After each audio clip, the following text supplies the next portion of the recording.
вновь созданный комитет боевого братства, чтобы вы могли гости наши из Кавказа, из дальних наших российских регионов. Поздравляю сегодняшним днем такой конференции. С моей семьи за Украину трое. Мой дедушка тувинский доброволец, там похоронен 70 с лишним лет.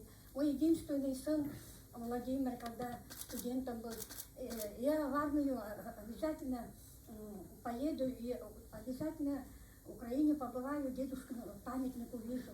Да, действительно, один раз позвонил: мама, мы на Украине, 14, 15, 16 год.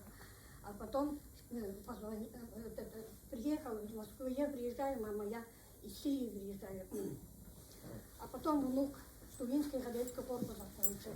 Он, можно сказать, убрал. Почему-то эти парни армию любят.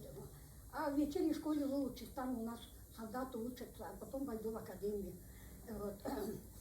Тоже говорил, в Украине дедушка, но обязательно, я уже, он близко там, я же теперь в Украине живу, я обязательно, мы там уже Брянскую, уже, как же сказал последний, к Харькову приближаемся, 10 числа апреля в прошлом году говорили.